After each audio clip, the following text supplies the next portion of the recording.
Hello everyone, welcome back to my channel. Today we are going back to The Kid in the Back, but we're gonna go with Crowe's play route this time. So let's do. This game is still in development and incomplete. If you have any questions or errors to report, please feel free to contact me here. Okay. This game contains a bit of dark themes such as death, murder, assault, applied abuse, and other themes that may be sensitive for some audiences. You may be full risk of the warning. You need to see warnings here. By agreeing to these terms, you are hereby allowing yourself to indulge with the game with full understanding and are able to demonstrate between fiction and reality. Would you like to proceed? Yes. It was many, many years ago, in a kingdom far by the sea, the maiden that lived, whom you may know, by the name of Annabelle Lee. Day 1, the Beloved. And class dismissed. By our next meeting, I need a full report of the chosen poem. Everyone search. Got it? Wait, I want to do something.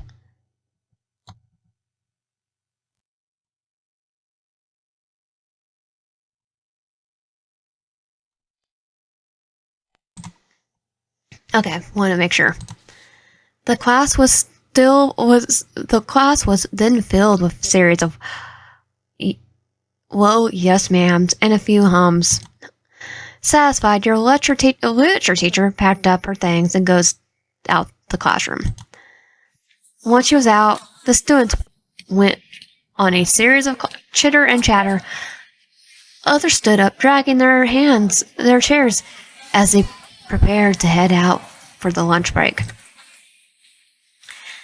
A slight yawn escaped your lips, and your eyes glaze outside the classroom windows.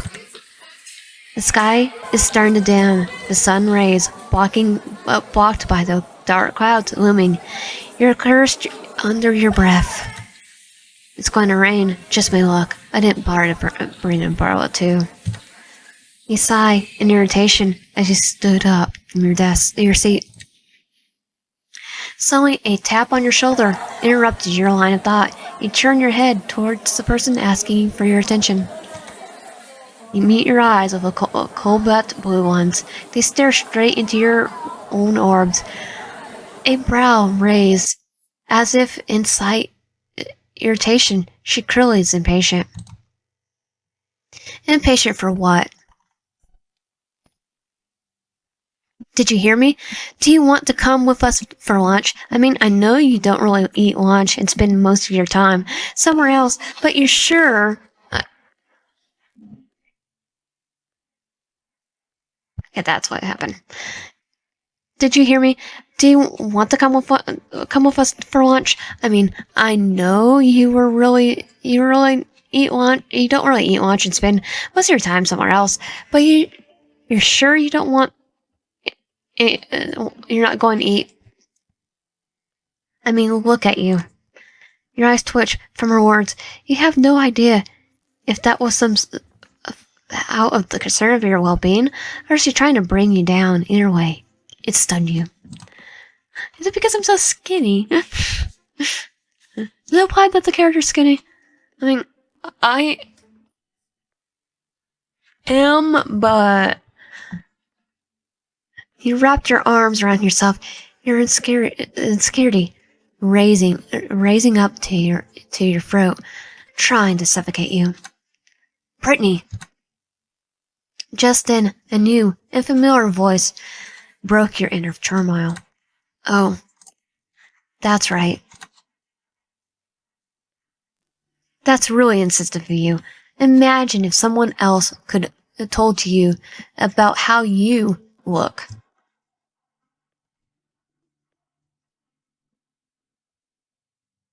Joshua Ichabod. Crowe for short. I forgot his name was Crowe. I said Crowe. The class representative, and one of your close friends.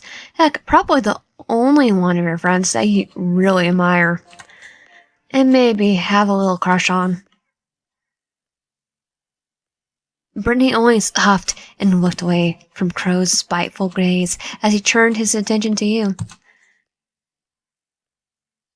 Crowe gives you a small smile while handing out something to you. You look down to see it. It's your ID. You dropped it by the way. You grabbed your ID and looked down to see. Digital wave. Last name? Stark. The ID shows my name, Digital Wave Stark, along with my pronouns. She, her, hers. You look up at the ID one more time and double check if it's correct. Digital Wave Stark. She, her. Yes.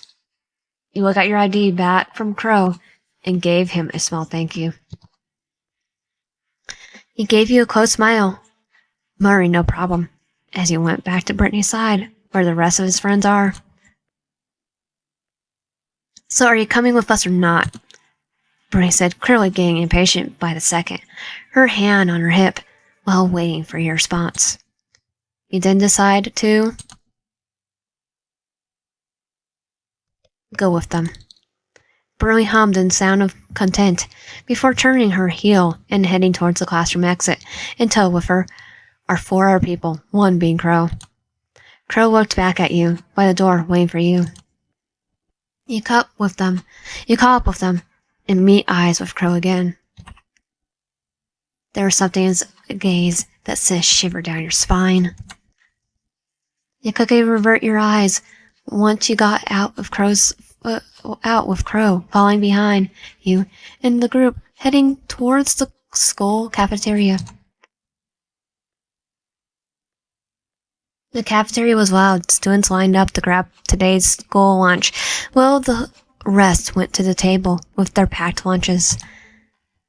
So Digitwave, do you want to come with us to get school food for the day, or do you want to go grab a table with the others? Brittney says, she gaze fixed on you. Brittney, along with Crowe and the girl with orange uniform, seemed to be grabbing school lunch. Meanwhile, the 2 guys with their own packed lunch about to head off to find a seat for the group. You decide that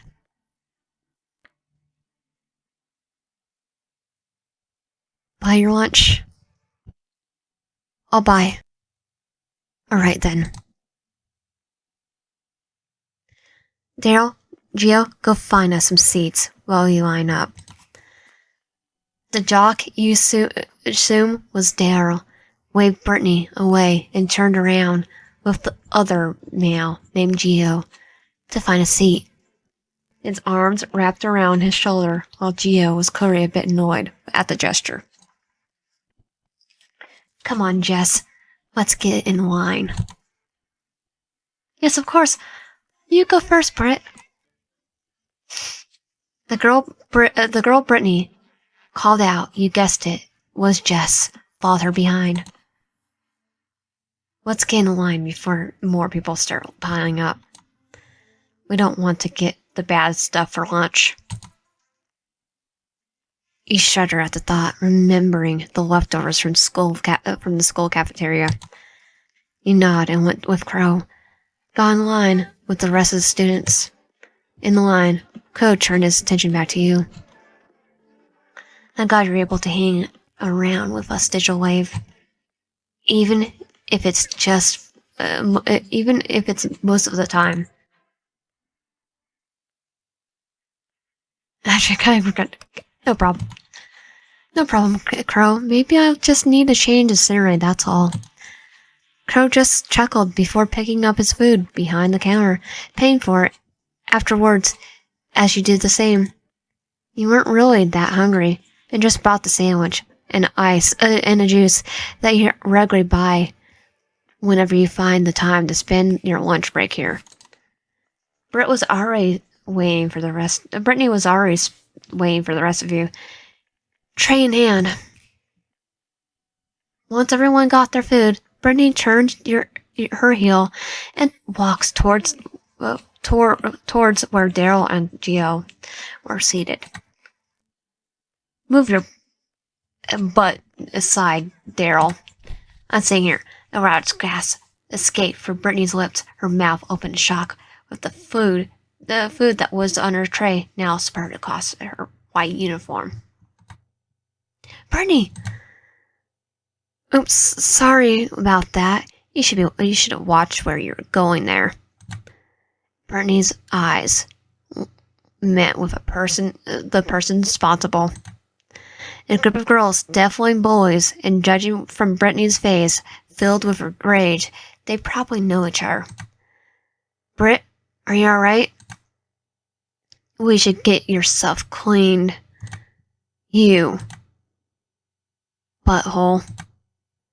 This is my only clean uniform. How you dare you? Oh, look, Miss Claire all flared up. Careful there, sweetie. You'll get wrinkles. It's not like you're all ugly already. And by ugly, this is getting ugly quite fast. Everyone's gaze were on this group of girls, some taking out their phones, either taking pictures or starting recording. Crowe tried to come in between them to stop the fight, but he wasn't fast enough. Spat. Next thing you know, another loud gasp was heard. A wide smile was on Brittney's face. Food on the mean girl's white uniform as well.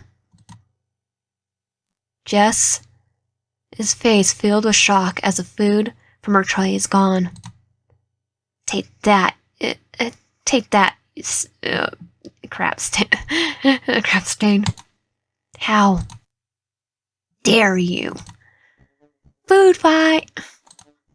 Next thing everyone knows, the cafeteria is filled with rowdy students and food flying across the area. And are those trays? A sudden wave of pain was felt on your head, your whole face. The last thing you saw was Crowe calling out your name before passing out. Where am I? Oh, you're awake, thank goodness. Crowe? You tried to sit up, but the sudden pain that went through your head stopped you. Crowe gently pushed you back down on what seemed to be a bed before taking a seat beside it. The nurse already bandaged your head. Don't push yourself. What happened? Well, after Deryl started the mess of a food fight, the principal was called in to stop it. Deryl got lucky enough to escape when he did. Jill was nowhere to be seen. As for Brittney, what about her? Well, Jess helped her out. Jess helped her out to grab a new uniform from the principal's office. Then why does my head hurt so much? Someone somehow threw a tray and you were unfortunate enough to get hit by it. Thank goodness I got you out of there before it got ugly. Thanks, Crowe. I owe you one. Don't mention it. Anyway, it's near 1 in the afternoon. I should probably head to my next class. You should stay here until the nurse gets back. You'll be alright here. Oh, you'll be alright alone here, right? No. Yes, you could go ahead. You sure? Yes, I'll be fine, Crowe. You're done enough for me today. He gave him a small smile, but he did not return it. I think I would rather go back to the library and be a yandere. Let's use a yandere too. Crowe then squeezed your hand, quite hesitant to let you go. Eventually, he loses his grip, stood up, and walked towards the exit. You missed it as soon as he lets go. But before he could leave, he turns around and gave you a small smile before closing the door of the infirmary. You groan and lay back, down on the bed, feeling the bandage on your head. At least the pain's slowly dying a bit. Hope it didn't leave a mark on my head. Just then you heard the door open, the nurse's voice echoing through the room, as a click of her heels got louder as she drew closer. Oh, it's our yandere already. He's like, nah, it's not my route yet. I'm coming. The school nurse entered the following. The school nurse entered. Following her was a tall student dressed in black. He seemed to be holding onto his left hand, and there you could clearly see a streak of red flowing.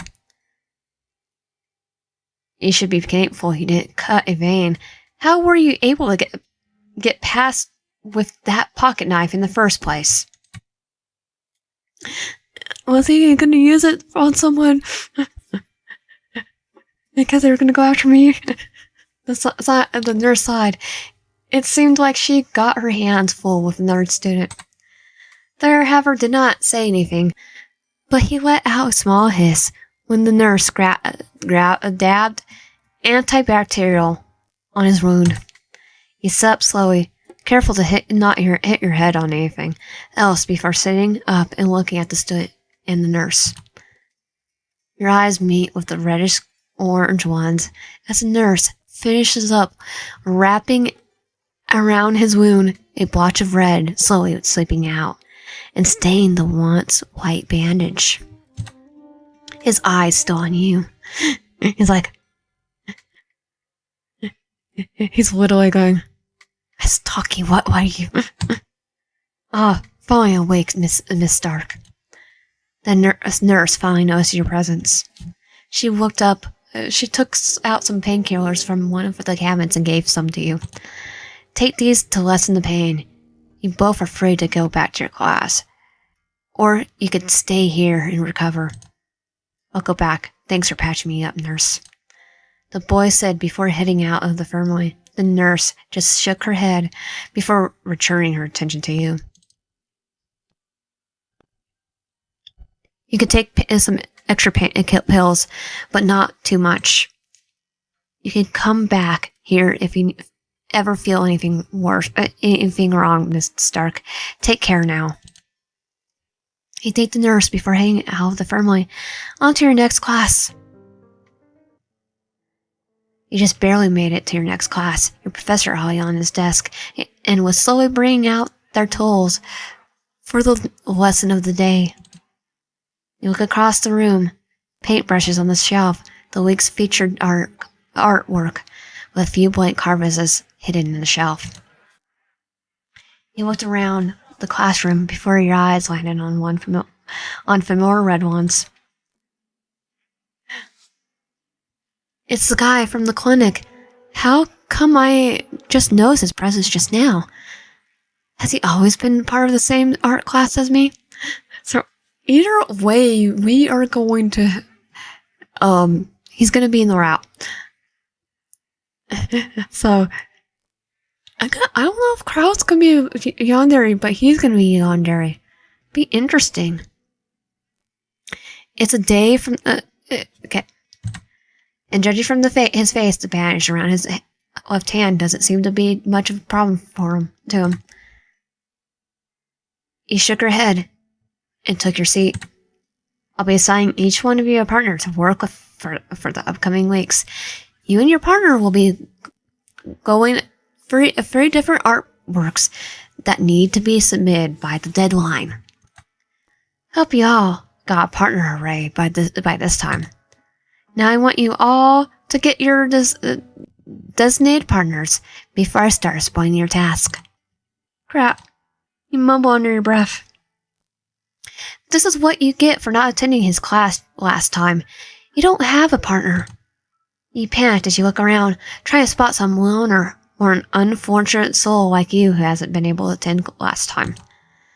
But from the looks of it, it seems like everyone has already partnered up just great. You were forced out of your seat, since your seatmate's partner will be occupying it for the class. And like the rest of your class, scurrying around to meet their partner, there was one who wasn't moving from his seat. He went to where he was situated. He seemed to be reading a book. You let out a small cough to catch his attention. He closed his book and looked up at you. Seems like you were a bit lost there. Do you have a partner? No. Well, you're just in luck, then. Me neither. So, do you want to be partners? Sure, why not? He took the vacant seat right next to him, his book now tucked away, and his desk is now a pen and a piece of paper, seemingly ready to take notes. I never got to know your name. It's not important. Well, I should at least know who I'm talking to, instead of green streaked-haired guy. He raised a brow. Your silly nickname, he gave him before slightly shaking his head. Sullivan...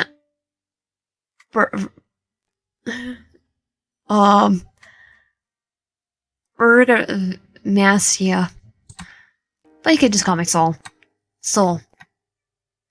Sol means sun in bright, right? Sol nodded. I guess you could say that. I like it. It's your nickname. Thanks. Well, I'm Digitwave Stark. Nice to finally know your name, Sol. Sol nodded with a small smile before turning his attention back to the professor. For this term, I want you and your partner to pass free art pieces. The first one being a portrait of your partner strictly on paper, with charcoal as a medium. You groan. Boomer art teachers. Your professor then proceeds to give you the other two tasks before leaving you and the rest of the class to do your task for the day. Everyone started talking with their partners, some taking out their needs of materials as others one poses. He turns to Sol as he took out his own charcoal pencil and a sketchbook for the class. I gotta tell you right now, Sol, I'm not really good at art. I'm sure you're fine. Everyone starts somewhere. Plus, I can't really judge you since I haven't seen your art before. Along with the stam energy in my hand. Alright, let's not stress the hand anymore. Well, prepare to be amazed. That's the spirit. From the newfound determination and Sol's cheering, you took out your own sketchbook and charcoal pencil as you worked with his portrait. While you were sketching up, you can't help but avert your eyes on his bandaged hand from time to time. Seems you're quite curious to know what happened to this, huh? You weren't slick with it either. You froze when he caught you red-handed, just like the red sleeping out of his hand. You stopped drawing. Sorry, that was rude of me. It's fine. It's just the usual for me. I've gone worse energies than this. You raise a brow at that. Not the worse? If you don't mind me asking, what happened? He pauses, averted his eyes, but opened up to speak. Nothing much. Was minding my own business. Got assaulted. Had to defend myself. He talked as if another normal Monday for him. Your eyes furrowed. He noticed and just chuckled. No need to worry about me. All that matters is that I'm still here. Okay, I have a question. Did you do it trying to attack the person that hit me with the tray. He didn't say anything, however. Continuing on with the drawing, your movement slow, and now refusing to look at his injured hand. Seeing that in his route, he's stalking you, so I don't know if he's stalking me in the route we're trying to go for now. The skull is more screwed up than I thought it would be. The bell rang, and sadly, you weren't done with his portrait yet.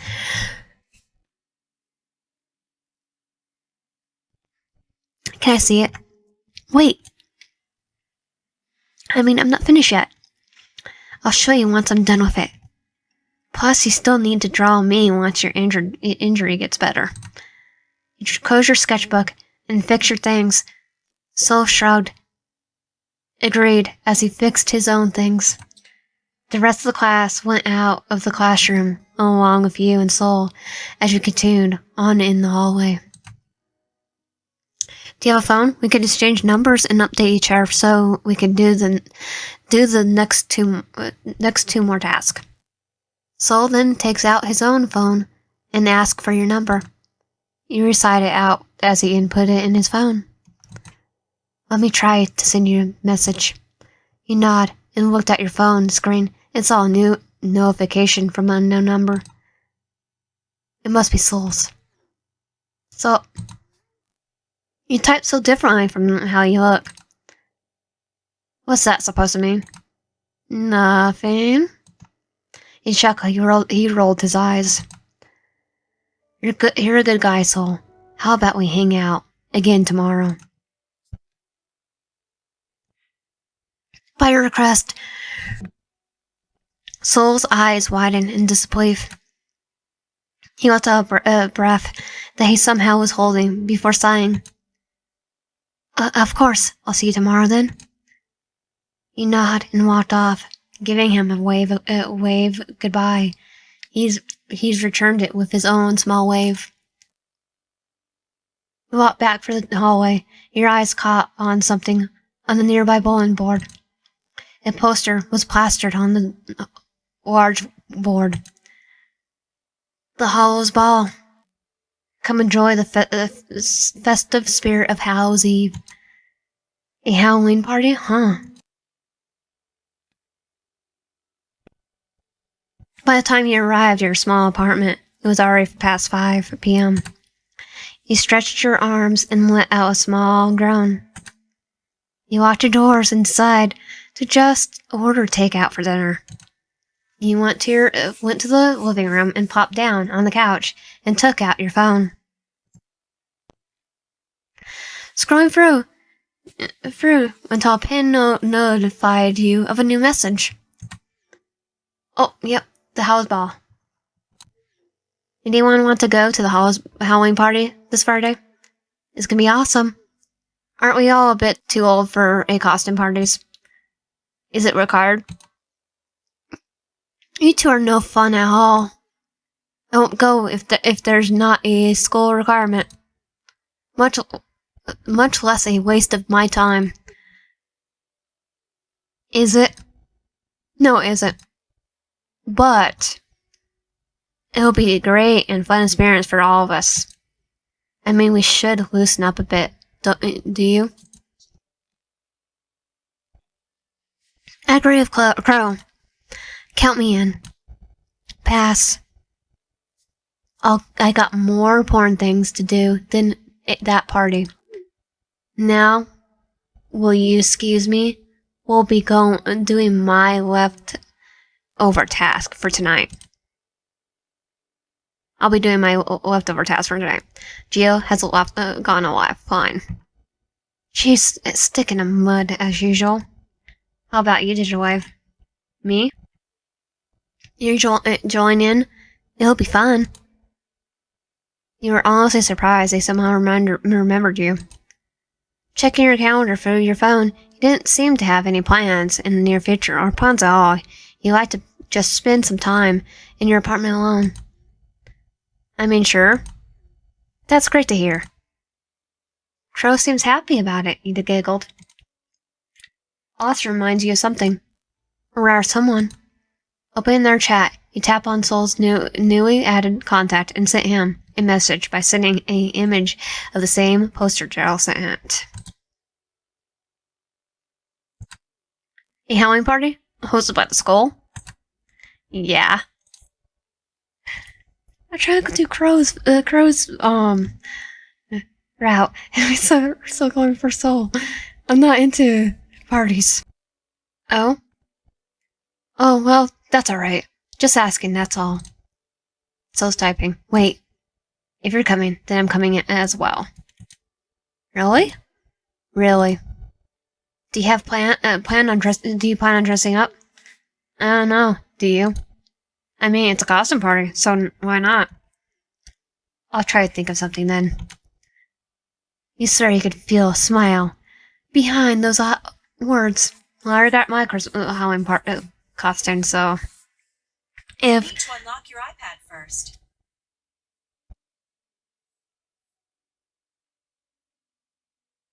If this gets uploaded before Halloween, then yeah. With a quick word of goodbye, you set your phone down, and you hear your doorbell. I don't know why Siri was talking. Must be the food delivery. Afterwards, you eat your dinner and prepare yourself for bed. You thought of today and the events that occurred. Oh, probably because I said calendar. In a meeting for Sol, of course. He really is a nice guy. It's a wonder how I never met him, despite sharing a single class with him. Oh well. You entered your bedroom, laying out a big yawn, and you stretch your body. You turn to your laundry slowly piling up and scratch your head. We'll probably do laundry tomorrow. But for now, you pop yourself on the soft cushions of your bed, getting into a comfortable position and slowly dozing off as you close your eyes, embracing sleep as the night goes.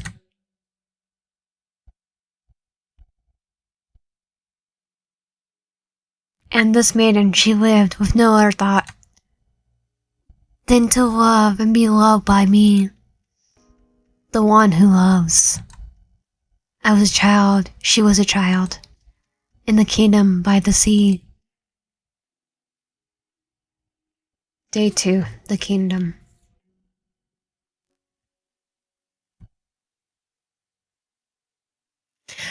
The sun setting by the horizon colors the grassy field into a deep golden orange as the wind made some strands of hair brush across your face. Your ever-beloved home, the tall grass, the fresh air, the various farm animals that you and your family raised since you were but a mere child. You can't imagine what was happening before you right now as a group of people came while they talked with your father, your only family member left. You see, there's a stretch of your father's eyes as he tries his best to navigate with the people before him. The desperation in his voice, the sweat rain down his neck as he moves around his hand, gesturing this and that. Please just give me more time. I promise I could pay up. This is all we have left. I don't know what else to do if I lose this farmland. We've given you enough chances already, Mr. Stark. Can we just call it Tony Stark and we get the farmland? This is like I think I put on the last one. This makes that last name worth it. If you don't pay up your debt, we'll take your land.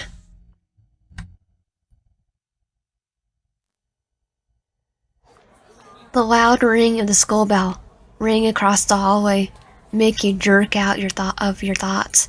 Students came out through their classroom doors. You feel someone shaking you awake. You sit up and met face to face with Crowe. Well, good morning, Sleepy Beauty.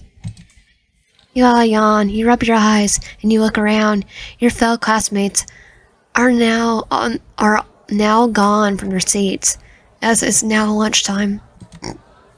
What did I miss? Nothing important, though. If you're having doubts, I can lend you my notes afterwards. Thanks, Crowe. You're a lifesaver. Anything for you, Digitwave. You recall the little dream you had. You quick to shake it off as you let out a stretch, popping a few joints before you get up and went out your classroom with Crowe and Sol. You met up with your group of friends, seeing Deryl and Geo, and Crowe laying by the lockers, Brittney coming along behind them, and Jess. You wave at them. Good noon to you all. Regards, Deryl. How was class? Boring. We're glad to be out of there. Oh, so glad to be out of there. No more useless minor, and I'll be out. One more useless minor, and I'll be out of here. Geo just shrugged, a hand on his hoodie pocket, while the other on his phone. His both hands are wrapped in the pocket. We got to at least do something in our major today, though, which I'm glad about. More papers, but it was at least something. Enough about papers. So, about the Halloween party. Any ideas for costumes yet? Red Robin, aka Tim Drake, there.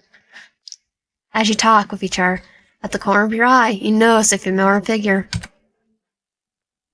It was Sol. He came out of the classroom, and another person came afterwards, behind him, seemingly bored out of his mind. Stay with the group. Okay, we are going to stay with group this time. They seem pretty busy. Putting away whatever idea you had, you return your attention back to your group of friends.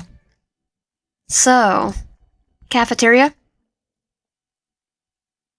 Everyone cringed, not hiding their discomfort. No. Hell no. Not there. I'd rather not, Deryl. How about somewhere else? Geo just facepalmed. Well... Wait.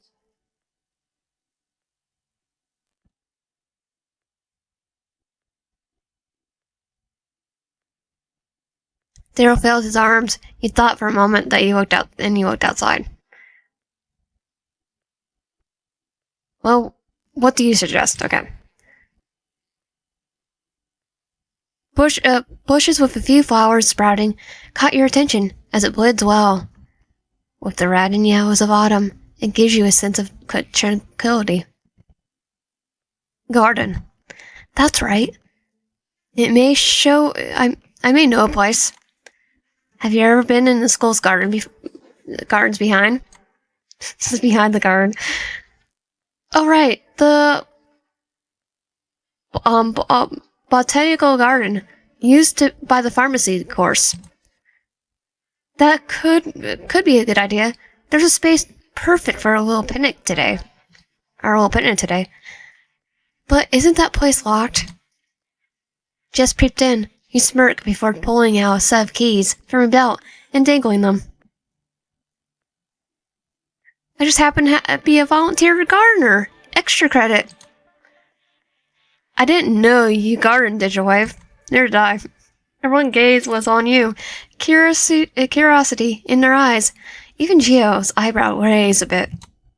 Everyone except for Crowe. Well, she grew up on a farm. And now everyone's attention was on Crowe, catching him off guard by the looks they're giving to him. Of course you know, lover boy. Brittney whispers under her breath as she rolls her eyes. Jess just giggled. We're going for Crowe's this time, so... Crowe's cheeks burned red and from Brittney's comment. You rubbed the back of your head. You never really got a chance to properly introduce yourself to them, huh? Considering you just started hanging out with them a week and a half ago, these past months, you've only been hanging around with Crowe the most. He was your only friend. Maybe this was the time to get to know them.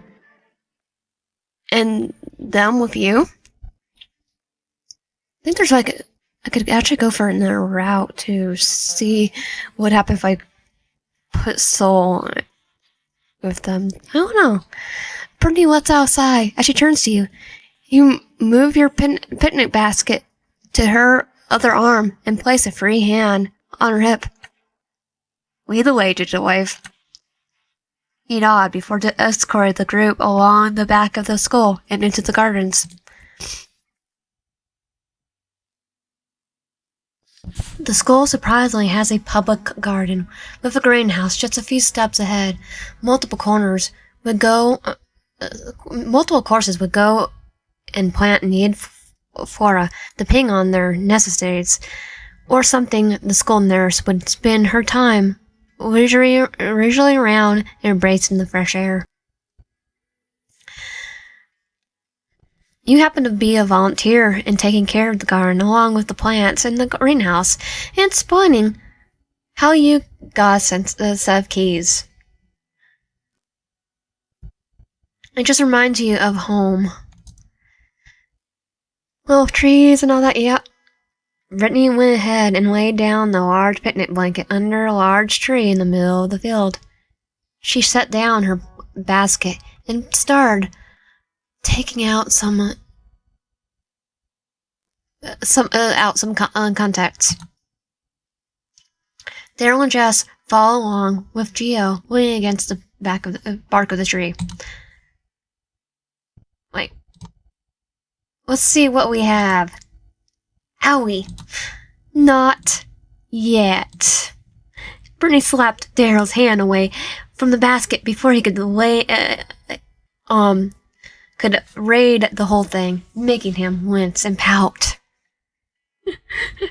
She's like, no.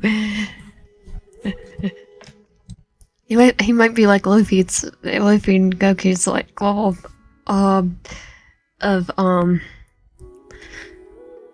appetite then. Calm your butt down. You have your turn. At that point I have to charge you every time you yell and hit me. Are you some kind of mathicist? No, I just want money for every time she hits him. Deryl gave Geo a side eye. Brittney placed her shook her head, while Jess just giggled.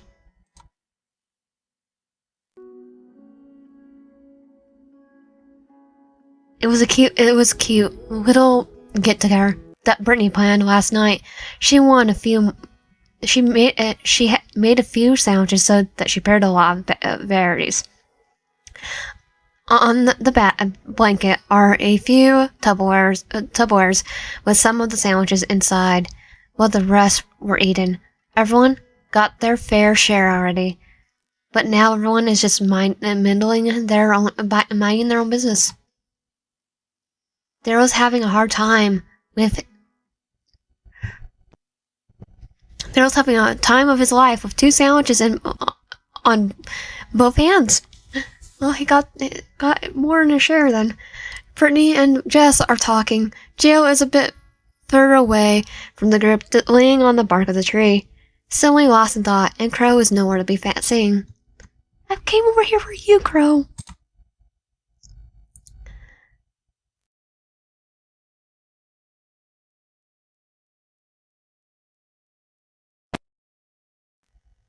I guess I'll talk to Brittney.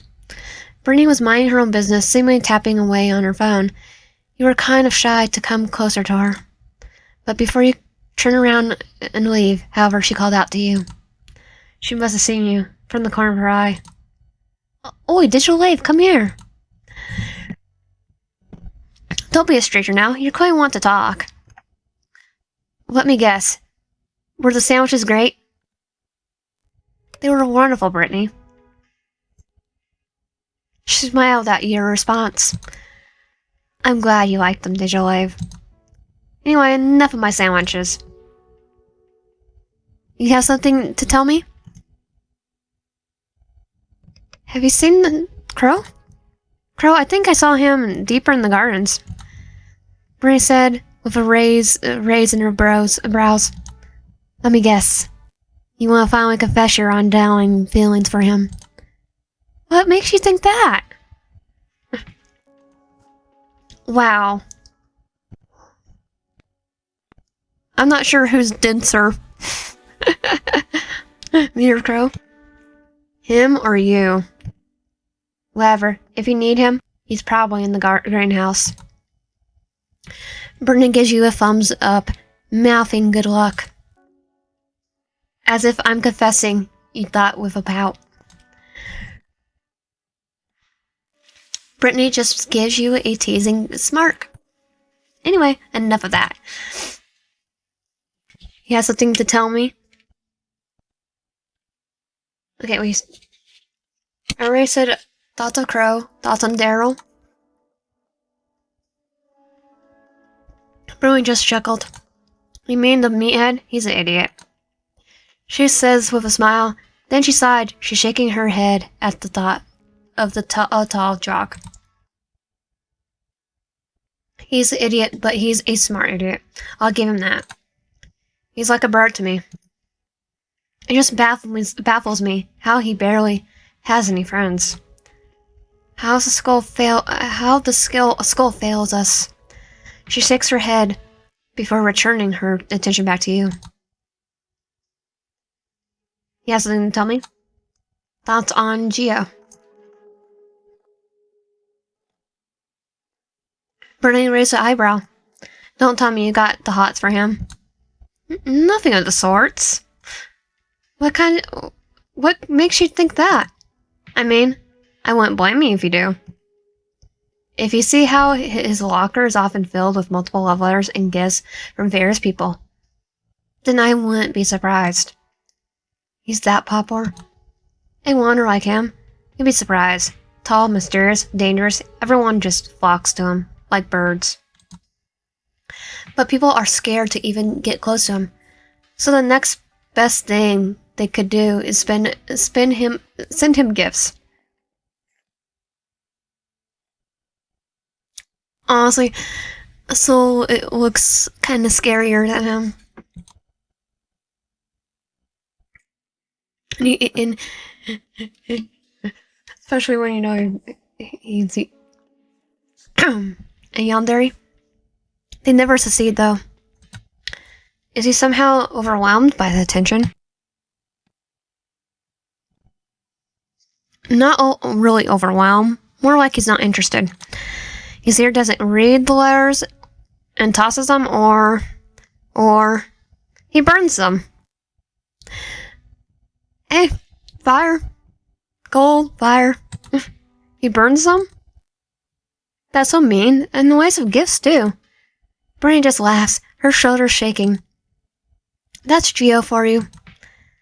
How do you know all this? Brittney giggles before giving you a wink as she pressed a manicured finger on her lips as if to hush you. I know a lot of secrets. Anyway, do you have something to tell me? Thoughts on Jess. Upon hearing her name, Jess' head turns to where you both were. Brittney dismissed her, telling you it's nothing for her to worry about before turning back to you. Jess, she's my best friend. She smiles as she looked at the orange band on her wrist. My very best friend. When no one was there to help me, she was there. You're surprised how confident and loud she is when she's mad. Brittney chuckled a bit, as if reminiscing a fond memory. I owe her. I owe it all to her for bringing me back up during those dark times. But enough of the past. Nothing else. Brittney gives you a nod before standing up from the ground. She stretches her limbs, laying out a few satisfying pops. She places a hand on her hip. I'll be cleaning a bit. I'll talk to you later, digital wave. You don't want to help? And you don't want any help? No thanks. I appreciate the thought, though. He nodded, and he stood up as well, leaving Brittney to tend to her own devices. Okay, so we can talk to everyone. So we talked to Brittney. We'll speak to Geo. You were quite hesitant to approach Geo at first. You always saw him as someone quite intimidating. We talked to Sol. More intimidating than Brittney. Going for intimidating people first, huh? It's probably the way he carries himself. I like his hair. It's probably the way he carries himself. His telling height isn't helping either. And it seems like you've been staring at him for too long. He stopped chewing on his sandwich, and his glaze met yours. You shiver. What do you want? You have some questions. Hurry up and spit it out. Do you hang out with us? Why do you hang out with us? I don't really mean in a bad way. It's just I'm curious. You don't seem the type to... Your piercing eyes made your voice die down. You curse under your breath. I think this is the best for me to... I get it. But you won't understand. Leave me to my devices. Now. He demanded before wrapping the half-eaten sandwich he had in his hand before throwing it towards you. You caught it, nearly losing your bounce. And give that to Deryl. I just lost my appetite. Geo just crossed his arms and looked up at the sky. The chilling autumn breeze passing by him make his long hair sway along with his wasabi earrings. Take a look at the wrapped half-eaten sandwich in your hand. I guess I'll never know. You sigh. Can we do that again? He turned back to Geo. He eyed you for a brief moment, but didn't say anything to continue his gaze in the sky. This is being ignoring your presence.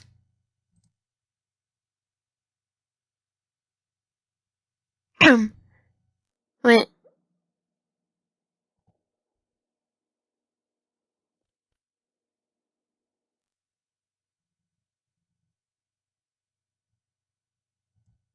I kind of screwed that one up. The Deryl. Deryl seemed to be the least busy out of them. You approached his sitting figure as you took a seat in front of him. One sandwich gone from his hand as he munched on the other one with his other hand. He noticed you and stopped eating, tugging away the sandwich and pressing all of his attention to you. Here. He took out the half-eaten sandwich you got from Geo and handed it to him. He tilted his head to the side. You can't finish yours? It's from Geo. Really now? Not gonna lie. That's quite uncharacteristic of him. Usually he would either finish it or throw it away. Not that I'm complaining though. Thanks, Digitwave. Deryl thanks you with a smile, and took the half-eaten sandwich from your hands before tucking it away. You got something to ask me, Digitwave? About Geo. What's your thoughts on Geo?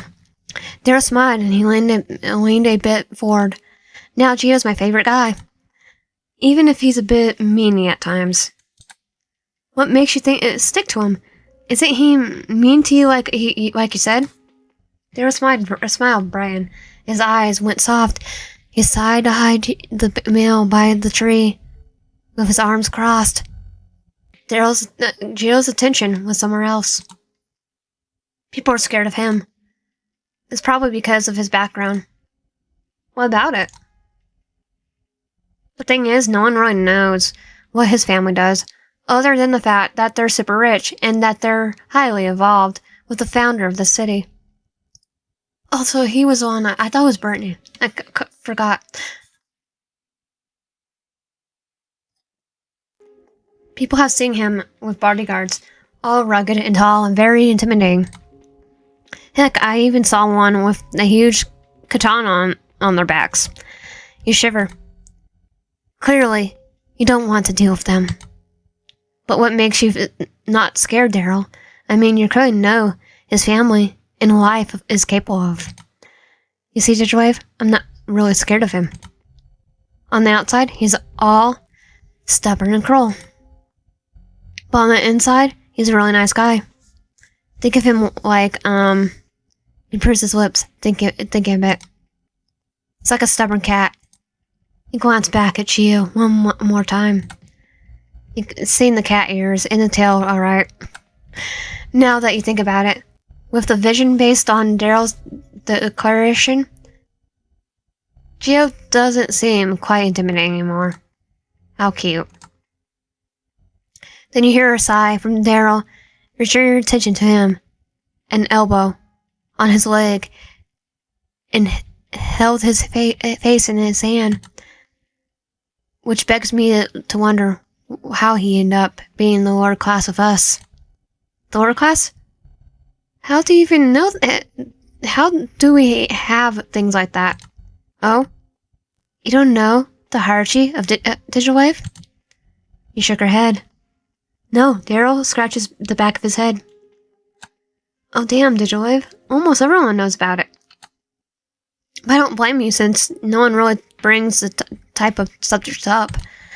I think either Crowe or Jess would like to explain it to you. Just not Brittney. She gets riled up when it's mentioned. You nod in understanding, and Deryl gives you a smile. Anyway, you got something to ask me, Digital Wave?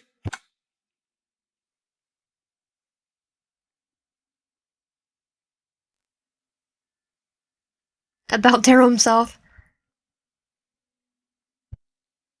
I would like to know more about you, Deryl. Deryl rubs his back of his head, quite embarrassed your thought about him. Well, aren't you flattered? I flatter you. What should I start? He thought for a while, his legs crossed, while you wait for him to as he pondered. Well, I'm the ace of the football club. I hate my coach, but don't tell him that. I love food. I like lots. My favorite would be sweets.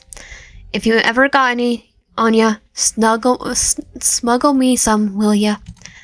He gives you a wink and a nudge. Other than that, I guess that's pretty much it. You got something to ask me, Digital Wave?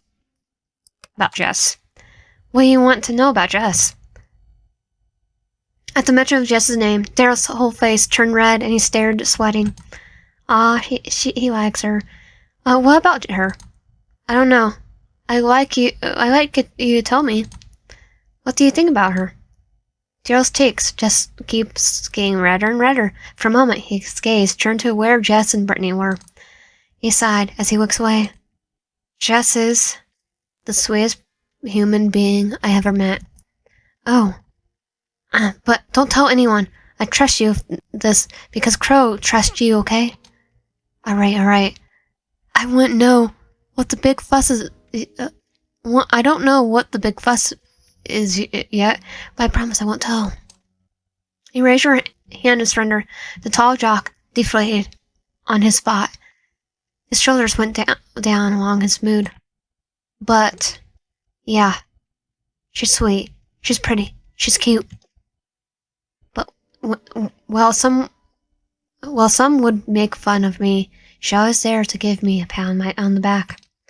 He groans, doubling over. His expression seems like he wants to throw up as he buried his face in his hands. But I doubt she likes me back. You tear your head, wondering why he thinks that way. What makes you say that? The way she looks at Brittney. Don't you think the look of someone in love? At that, your eyes wide in surprise. You quickly turn your head to where the two girls were. Oh. He's in love with her, and she's in love with Brittney, huh? The eyes behind the transparent flames look like the fresh circus oranges in summer. They were bright. And they were fresh from the picking of Brittney. I know, because that's the same look I gave her when I first met her. And it's the same look I see Crowe when he looks at you. A total loose strand of his veins, he looks away from the two girls and focuses on you, surprised figure. I hate it. I love seeing the look on her face. I wish it was on me, though. I'm sorry, Deryl. He chuckles a bit. It's alright. Maybe one day I'll confess just to get it off my chest. All I want to do is to see her happy. Even if it's not with me. Anyway, enough of the sad crap, Digital Wave. Got something else to ask me? About Brittney. Deryl gives you a proud smile. Brittney, she's my first friend back when I was new to the football team. You'd be surprised that she used to be in the cheer squad, despite her being quite introverted. Introverted? What's your definition of introverted? She was? I'm talking about she was about introverted? Daryl's eyes bright smile softens. A small, groomy look in it. He wasn't trying so hard to hide it, but was failing. Yeah. She's quite right after the game's big frat party 2 years ago. She quit right after the game's big frat party 2 years ago. That party was something else, since the higher classes were also part of it. The following day, she suddenly quit. I don't know why, though. Not quite worth thinking about it. The past, anyway. Okay, something else about Crowe. What do you think about Crowe? At the mention of the blue-eyed friend of his, Deryl gives you a toothy grin as he wiggles his eyebrows. You want jets on your little crushed cheese, don't you, Digital Wave? Shut up. I just admire him, okay? Deryl laughed and stopped his teasing, saving you from the embarrassment. Crowe is quite an individual. All I know is that he's the son of a very successful businesswoman in the city. So he should be in the first higher up too. Though I heard he doesn't have a great relationship with his family. What makes you say that? Deryl thought for a bit, but judging from his expression, he couldn't understand why either. I don't know either, Digital Wave. You should ask Crowe for that if you want to learn more. I see. Don't worry, Digital Wave. I'm sure he'll do anything that you ask for. It gives you a playful wink. You roll your eyes, but give him a smile nevertheless. Thank you for answering my questions, Deryl. Anytime, Digital Wave. You're one of us now, so open up a little. You got anything else to ask me? I have nothing else to ask. Deryl gives you a smile before nodding. I'll see.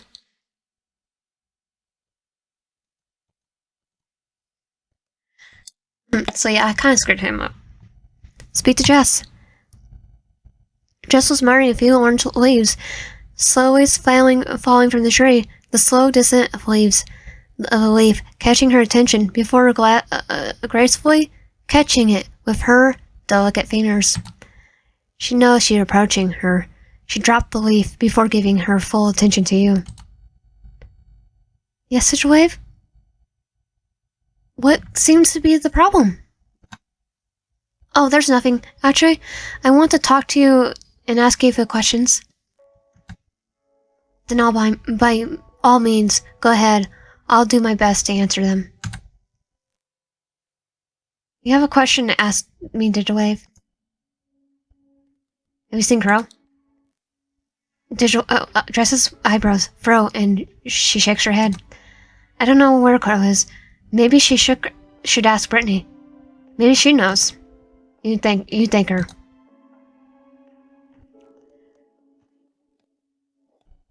Your thoughts on Geo? Jess's shoulders started shaking at the moment of the tall and static individual. I hate to be the one of those people, but he actually scares me. Have you seen how he's capable he is with a bow and arrow? No, actually, he's really that good? I never known that he was from the archery club. Oh, then you should definitely attend the sports event next year. Geo is going to compete, and the higher classes will be there to determine if the students are worth bringing up.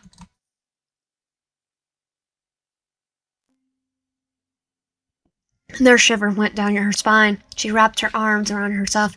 A bad memory crosses her mind. But whenever that happens, Geo seems to somehow miss his target and nearly hit someone with his bow. Or arrow. What the? Thankfully, it only cut the guy's hair, and nothing else. But he got disqualified, sadly, but that was enough for me to not mess with him. I think it's more that he didn't want to be in the higher class. How is he not in jail? He tries to whack up your brain for a reason why he's in school and not behind bars. You guys caught us by accident. How close was this guy to the archery? But Jess cuts off before you could think about it any further. It was money. Enough of that. Any other questions? Deryl. At the mention of Deryl, Jess's face went bright. This is probably the first time you have seen her smile without shaking like a lost lamb. Oh, Deryl, he's an amazing friend. He keeps me safe, and I owe it up to him quite a lot. Though I do have a bad feeling for him most of the time. Feel bad for him most of the time. Brittney and Geo tease him way too much. Jess chuckles, looking at the jock sitting under the tree before returning her back to you. He's a funny guy.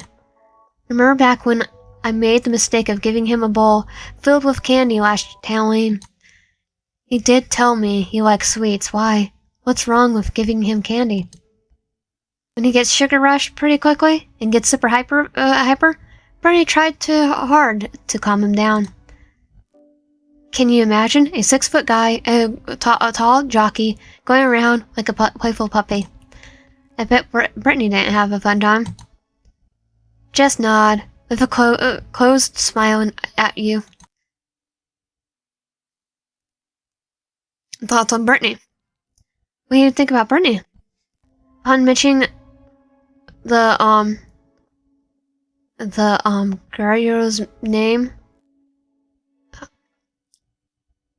Oh, I know it's a Japanese part, but Brittney's head turned to the both of you. She didn't say anything, but raised her brow. She tilted her head to the side. You call for me? Nothing, Britt. Jess quickly shooed her best friend away. Brittney shrugged. Before continuing on with her own business, Jess puts out a sigh of relief as a small tint of red raises her cheeks. Jess looks down at her skirt, filling with the pink wristband, as her heartbeat quickens. Britt, she's my best friend, my very best friend. I will do anything for her to see her happy again. She pushed back the glasses and looked at you. And there you saw the sparkles. Her smile was soft, and you could tell. Jess, do you like Brittney? She was hesitant, before looking down, nodding as she did so, still fiddling with her pink wristband. Promise not to tell. I promise. Thank you, Digital Wave. This just between the two of us. And technically, Deryl already knows too, because he deserved it. Besides, she gives you a big smile. I'll keep your oh so secret crush towards Crowe a secret too. She giggles as you surprise look at the mention of Crowe. You rub the back of your head as she pouted. You have any other questions for me? No more questions. Jess nods as she claps her hands. It was wonderful talking to you, Digital Wave. You should hang out with us more. And with that, she gives you a wave goodbye. Okay, look for Crowe now. You pretty much talked to everyone here, and they all seem to be busy themselves. You look around the garden before moving in deeper with the red autumn wonderland. As you kept moving forward, you were greeted by the greenhouse.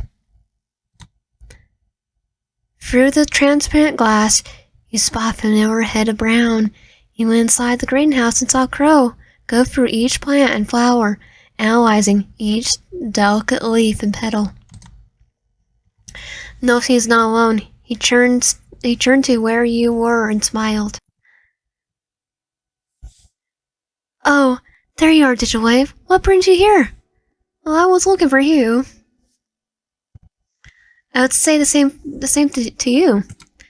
Well, I haven't really explored this place properly before, so why not take the chance? You've never been here? Crowe shakes his head. Never got time to visit. Crowe chuckles. You meet his gaze, and he gives you a soft smile. His gaze lingering a bit before going around. He then found something that caught his attention. Now this is pretty looking flora, don't you think it is? You look at the branch of flowers filled with purple flowers. Their petals thin as it showcases the full bloom. That's a passion flower.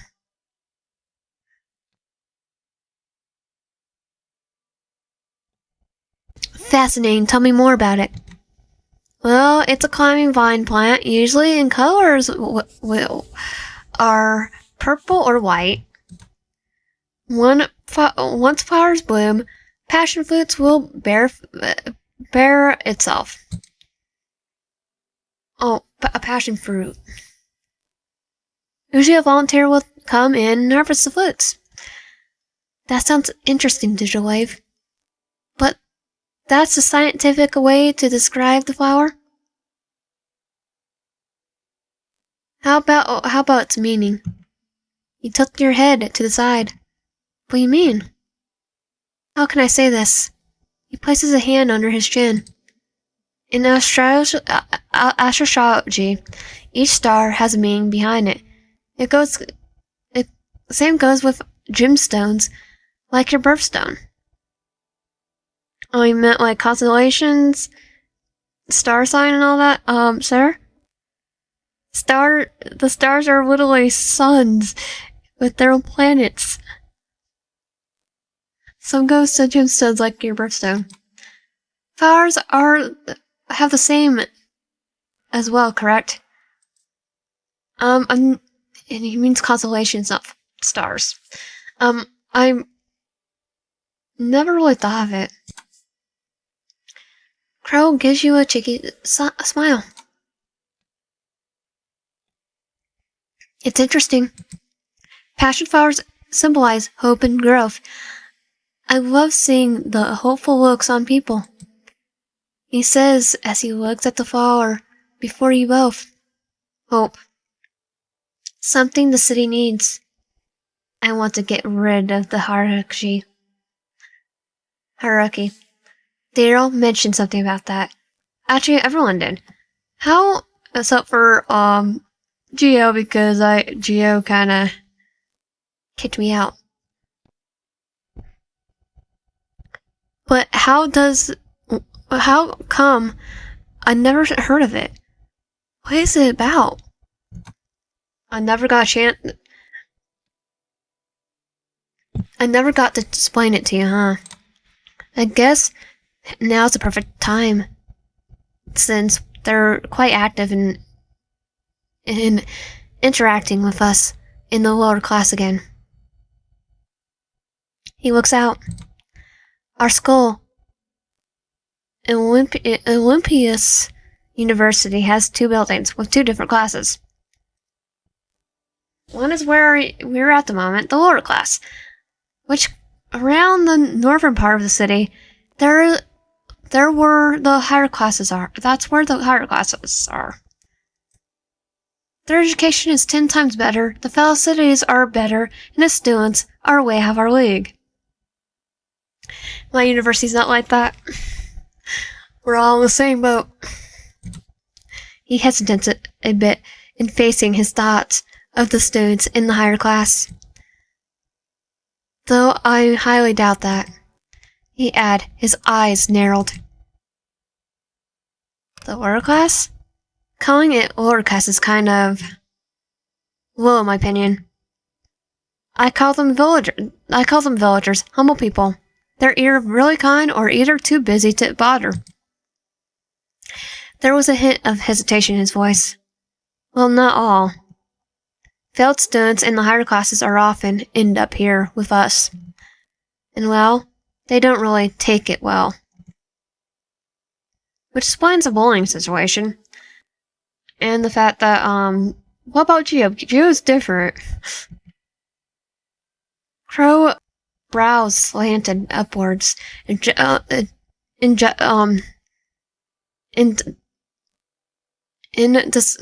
disgusted by the idea, the fact that he'll do anything to irritate him. How come no one tried to file a report or anything? People tried. I tried. We tried.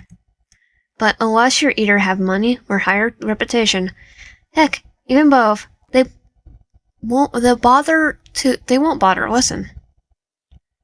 Cross eyes. Which is why some students try their hardest to get to the get up in ranks, to be part of the higher class. All of them, all that, just to be respected. Jesus is special. Like, nah. Crowe didn't say anything, but to you, but a nod. Hierarchy?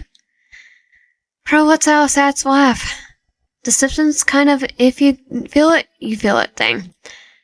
You don't really feel it, much less see it unless you've been at its mercy. It's a dog eats dog world out there, Digital Wave.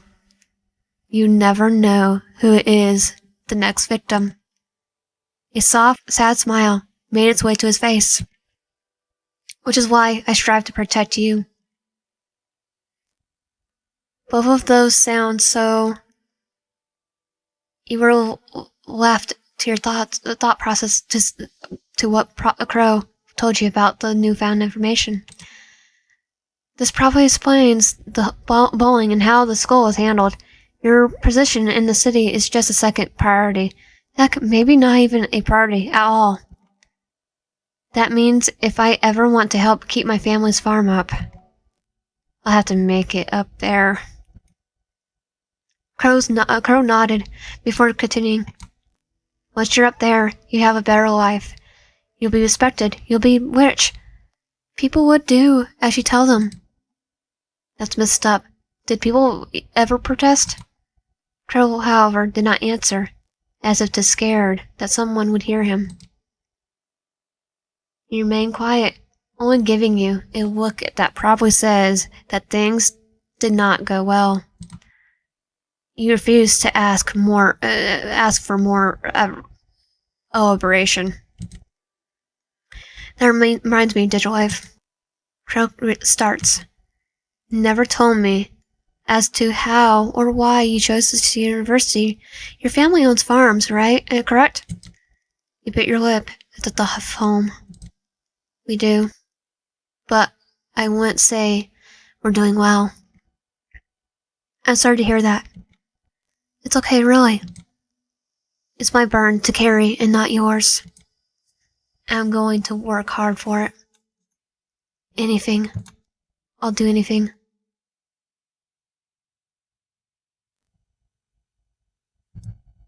Your eyes widen at the words that were the well-dressed man said.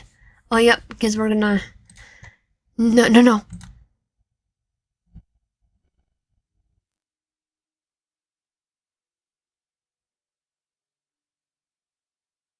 I fuse. I didn't even add to knowing. Digwave, I thought I told you to stay inside. You're not taking this farm, my home. You cut your father's words off, marching towards the tall man with loud, heavy footsteps. The man, however, raised an eyebrow at you, raising his hand to halt his men. His deep magenta eyes turned to look straight into your eyes. It sent a chill down your spine. Well then, little missy, how about this? If you manage to pay off your debt for the next 5 years, I'll let you off the hook and let you keep your land. 5 years, you can handle that. Maybe working for jobs would do it for you. He tutted, waving a finger in front of your face. He looked down at you, reminding you of your place. A mischievous smile appears on his handsome features.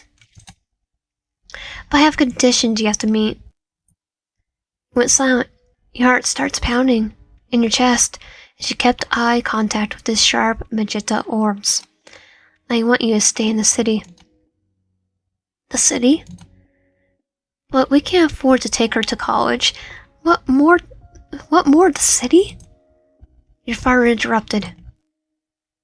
The man's eyes moved sideways to his figure still fixed on you.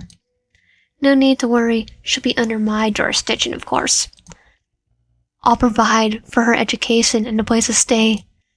The tall man lets out a laugh, his head thrown a bit back, as if he just heard a very funny joke.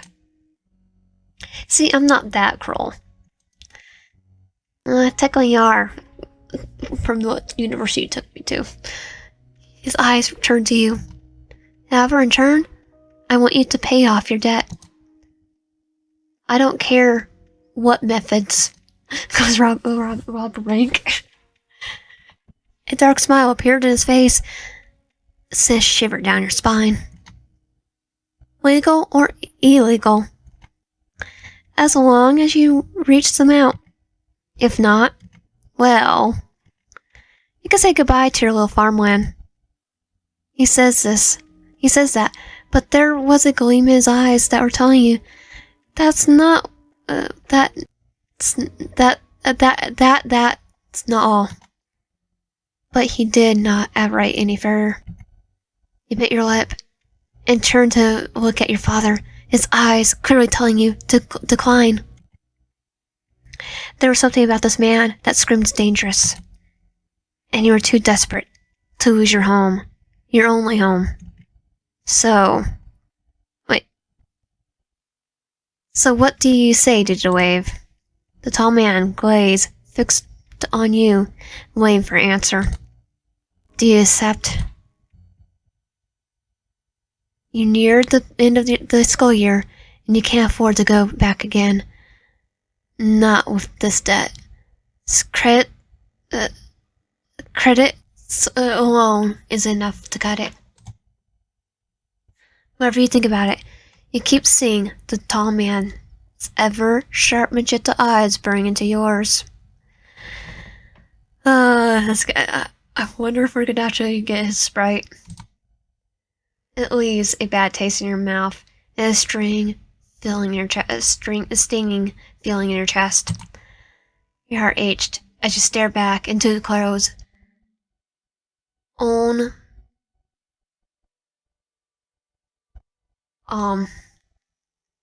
blue eyes. It's blue.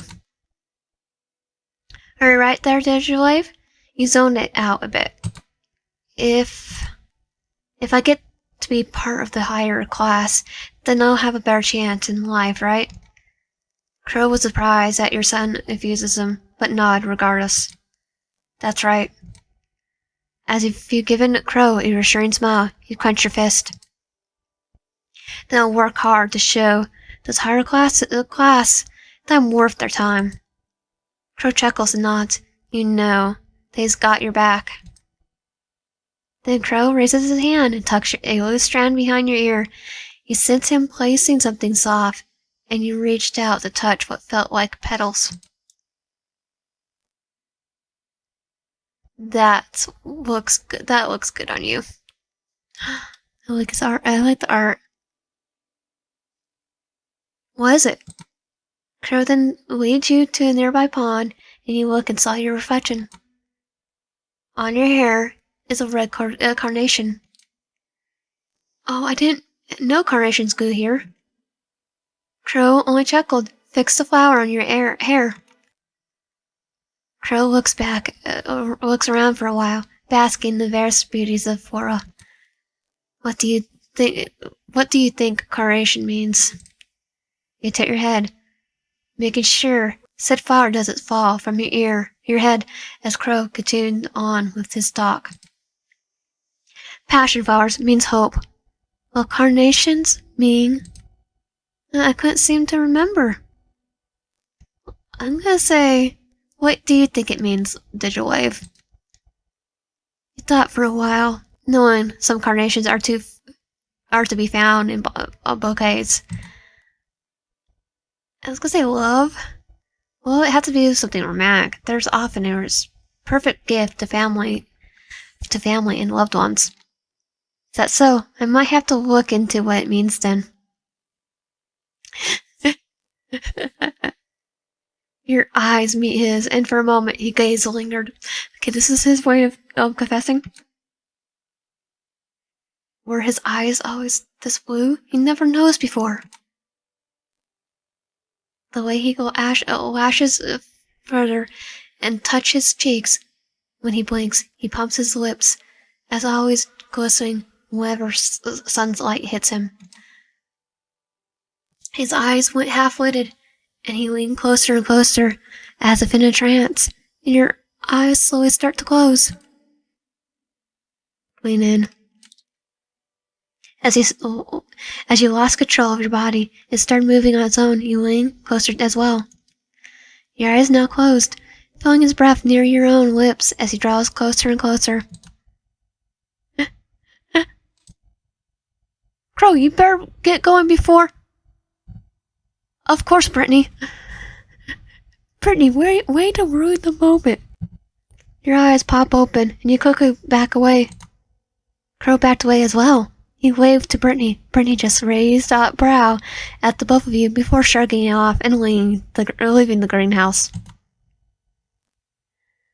Crowe sighed, seemingly disappointed before giving you his hand for you to take.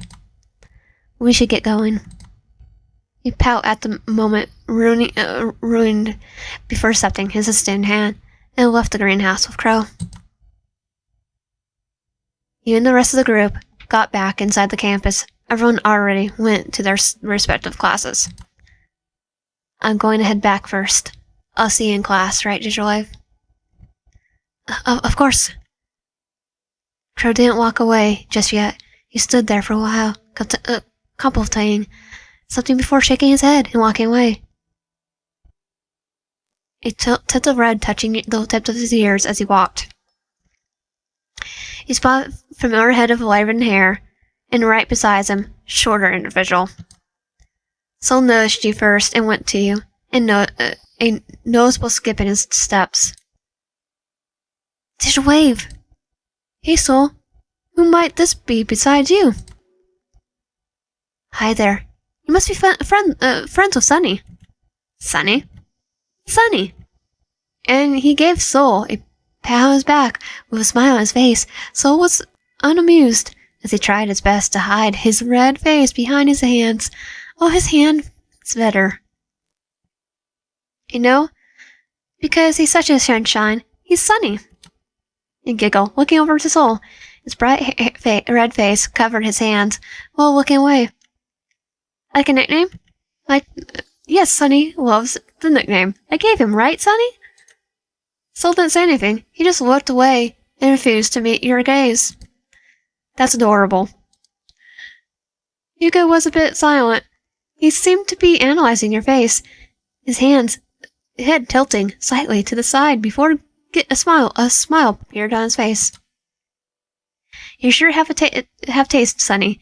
She's very pretty, like you said. Sol gave him a dark look, telling him not even to try to go there. A brush escaped your cheeks at the gesture. Anyway, nice to meet you. My name's Hugo. I'm Sol's friend.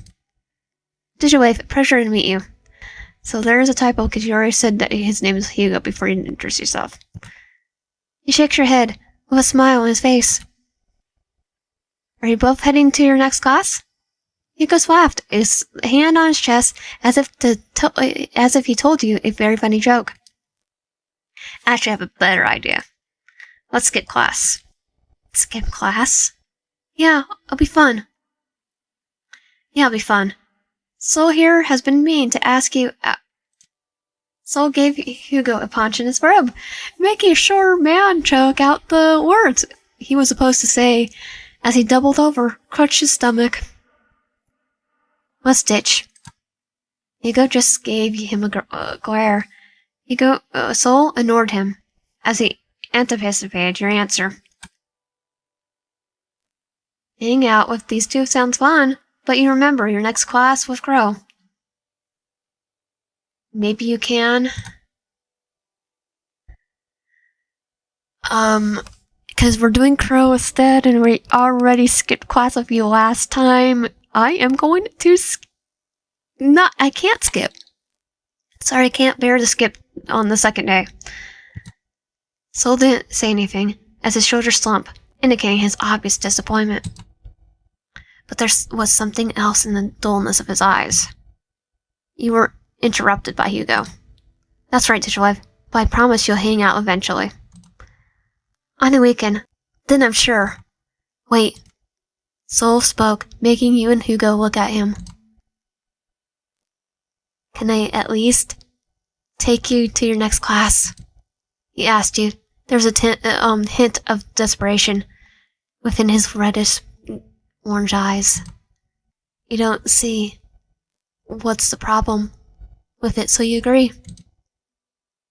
Well, I'll see you at the usual Sol. Hugo waved at the both of you before walking off. Let's go, shall we? Sol nods as you walk along. Sol followed beside you. You and Sol walk towards the hallway, towards your next classroom. Classroom. You couldn't help but check on Sol. He's nervous. You look down to see that his hand is shaking.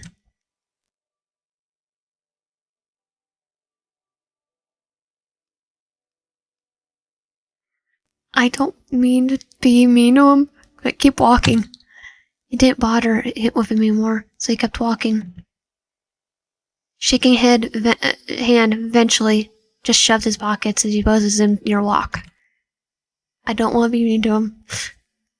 You finally reached the front of your classroom. You peek inside, though your door's window, and saw Crowe on his usual seat already. You turn your attention back to Sol. Thank you for escorting me to my class, Sol. It's no problem. His tiny smile didn't last long as his face, however, his shoulders slumped down. Though I could have wished that you could come with us. Maybe next time, Sol.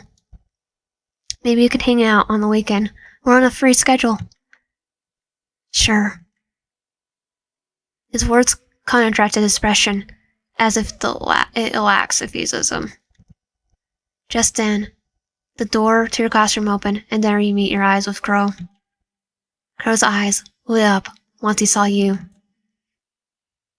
There you are, Deryl, just in time for the next class. Oh! He was about to greet you, but felt Sol's presence beside him. And who might this fellow be? A classmate of yours? You could say that. Crowe, this is Sol. He's from my art class. Sol, this is Crowe. A pleasure to meet you, Sol. Crowe extended his hand out for Sol to shake. Sol just stared at it. A few awkward seconds passed by before he eventually took Crowe's hand. Sol, however, wasn't regretting his strength as he gripped Crowe's hand with much force. Crowe winced with the pressure, but didn't say anything before Sol eventually let go of his hand. Sol then turned to you. I should get going now, digital wave. See you soon. Kind of wish you could have come with. He sighed, reaching out to tuck a loose strand of hair from your face, earning him a small blush from you. Sol turned on his heel and walked off. You looked at his retreating figure before Crowe eventually tapped your shoulder. We should get going. With one last glance at Sol's retreating figure, you turned around and got inside your classroom. You got to your usual seat. Crowe takes his usual seat by the window in front of your own seat, waiting for the classroom to settle down as your professor comes in. All right, class, settle down. You all better turn in this upcoming paper if you don't want to end up having no grades in your card. Wait, no grades? That means you don't fail? That means Professor slams down his notebook. A loud slap echoes throughout the room. You all aren't able to graduate, much less make it to the higher class. Now I'd like you all to think of a short story based on your any type of literature. Bonus points if you can source out where you got your inspiration, along with references. I'll be checking those the most. Okay, if you're making your own story, I don't think you need to put expiration unless you're just going, oh, I found this, I was watching, Jujutsu Kaisen, so that's all I had to do with fan fiction. You hear a few whispers from a few of your classmates as they talk about with each other. Unfortunately for them, your professor knows them as he slams his thin notebook again on his desk, making some of you jolt from your seats. Now I can allow you all to head to the library to do research or stay here and brainstorm. You may begin. Crowe stands up from his seat, gathering his things, then turns to you. I'm going to the library. Would you like to join me? You perk up and nod. Crowe waits for you as you gather your things before leaving the classroom into the library. The library, as of the moment, has less students, some doing research like you and Crowe, and some just mind their own business. I'll go find us a table. The usual place, please. Of course. He says this with a smile as he sets his own eyes on the table near the large windows, your usual spot and your favorite in this library. While Crowe went to your usual table, you, on the other hand, went near the table, tall bookshelves, checking each spot a spiral to see if something might catch your interest. You've been going through spirals and spirals of books, but nothing caught your eye of interest. You eventually gave up and picked up the closest book near you. It's a bit heavy. The Biology of Marie Antoinette. Biography of Marie Antoinette. Put that down. What the meat cake. There, I summarized it. Your eyebrows raised in curiosity. Who knew a random book would do the trick? It's like raising my curiosity. I know she was a piece of work.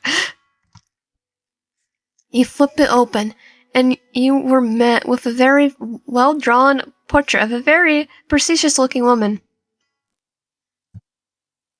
Flipping through more pages, your eyes land on the drawing figure of the same woman, but kneeled before a guillotine, ready to be killed by the guillotine. Quite a spoiler. Lady read through the text below the illustration. I'm not getting spoiled. I already know her fate. The execution. Such a gruesome end, you thought. Yeah, they didn't do anything for the people, that's why. You design with this book. You tuck it under your arm. You take a look one last time before the bookshelves, maybe find something else in the same genre. Technically, that's not literature, that is non-fiction, so you'd probably want to get something else. You notice a particular book sticking out at the very edge of the bookshelf. It was a bit worn and dirty. You find it, you're kind of wondering how it ended up here. You inch it a little closer. The sprout doesn't have anything on it besides a few worn edges. You got to your tiptoes to reach out to grab the book. However, the moment you grab it and pull it out, the bookshelf started wobbling. You immediately stopped. Pry out.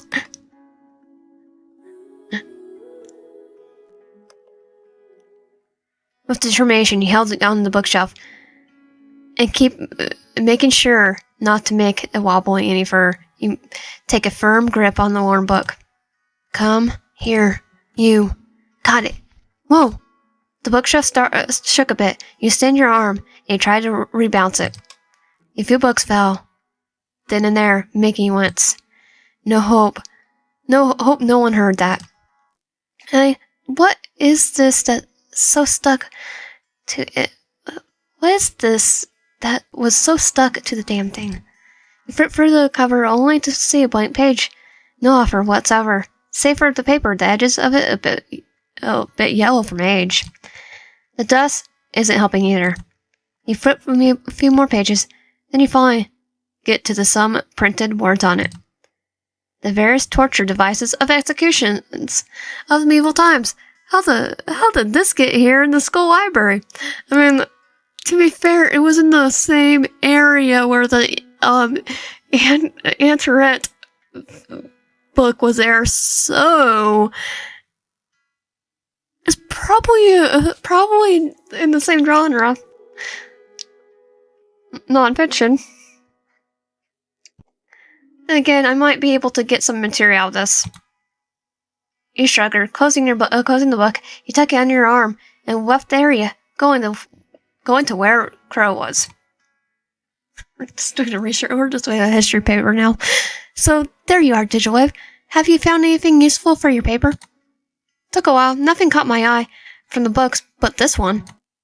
You raise the large book and show it to Crowe. The Queen herself. That's pretty interesting. What kind of paper are you going to make out of it? Listening to the people is actually the best idea. I was thinking maybe about how a royal turned good, but was punished regardless of her actions. She wasn't really good from the get-go. In the entire family. What does that sound? Crowe was silent for a few seconds, making you tilt your head. Maybe he didn't hear you correctly.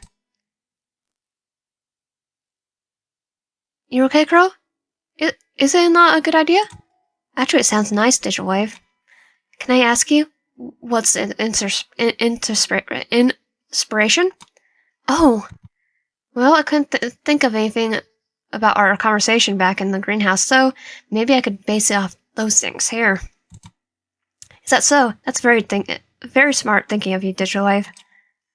Why, thank you, you said with a bow, making Crowe chuckle at your actions before you both settled down on the chairs from your table. You skim through the book, take a few notes, then and there for important bits you could use.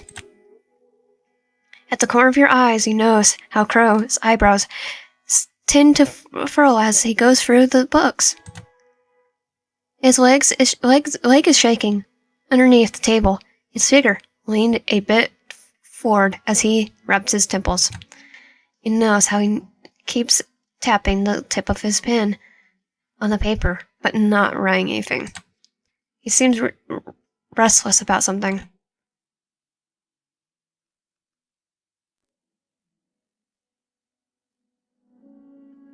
Tap his shoulder. Crowe drove in surprise, his eyes wide, his legs stopped shaking as he tilted his head, his full attention to you. Yes, is something the matter, digital wife? Are you alright, Crowe? Yes, I'm alright. What?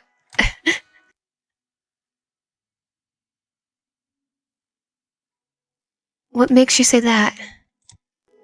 You seem stressed. Let me guess, writer's block? You could say that. Crowe lets out a nervous laugh. Crowe paused, his eyes avert from yours, refusing to look at you directly. His silence is deafening. It makes your heart race from nervousness. Do you think the coin was a good person, digital wife? Oh no, not that one. Huh? His sudden question caught you by surprise. My thoughts about Marie Antoinette? I read a few textbooks and documents. Each say different views about her, both negative and positive. I'd like to hear from you, since you're both source of reference. From personal experience, from writing paper, looking at both objects, because so mine is paper I had to write was about Leonardo da Vinci. One said he was uneducated, one said he was educated as a young kid, because his father was a noble, but his mother was poor. They assumed that there's literally people that said, oh, he wasn't educated, and some were saying he was uneducated. And I look back, and instead, I point out, say he was probably educated. He just had dyslexia, because if you look at his actual handwriting and actual books and all that, it's mirrored. So therefore, he was dyslexic. So the person that's saying that he was uneducated was most likely wrong. He just had a learning disability. You sudden interest about your paper confused you. Does it have to do something about the queen herself or the situation? Either way, he thought about his question. So, technically, let them eat cake is actually technically a myth that might have not actually happened, but still stands that they didn't. There was a disconnect between the royal family and the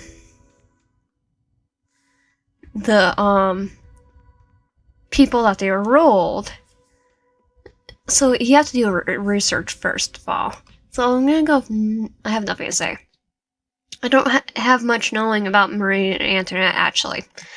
Oh, is history not your fancy? Like I said, it's best to look at articles, multiple sources, and create your own narrative, because history is more like piecing together a puzzle. Like I said, with mine was Leonardo da Vinci, and there was people saying, oh, he was uneducated. He didn't have an education until he went to do art. And some people said, yes, he had education, and put it together looking at his actual art and his writing. You could actually say, well, he did have an education. Just look at his handwriting. If you didn't have education, you definitely wouldn't be as, have this good handwriting but it was mirrored, an indication of also being dyslexic, because apparently some dyslexic people, instead of just misspelling stuff, actually mirror their handwriting. So is history not your fancy? It's not that. I just never got the time to look up her story. Crowe just tilted his head at the side before tucking his hair behind his ear. Mine is looking at multiple sources. She's an interesting woman. You should learn if you have time. Trust me. And plus, if there's people who have positive and negative, looking at both and putting your own pieces together is the best. That's what history is. He says with a wink before turning back to his paper. He slowly writes on it. His legs shaking underneath the table continued. You stretch out your arms, lying out a sigh of relief, looking at your paper.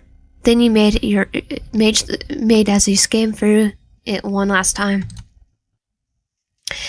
You were too caught up with your conversation with Crowe, as you nearly forgot about the worn book you brought with you. You pick it up and start flipping through the first pages. Torture devices, execution devices. What are you reading this again?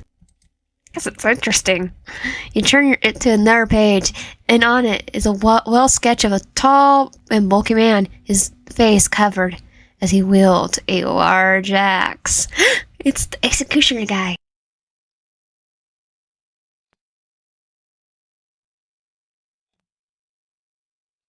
His arms are filled with scars, well around his neck, and a chained collar. He looks like those killers you often see in slasher films, like Ghostface, Jason Voorhees, Michael Myers. There's a three that I know have mask.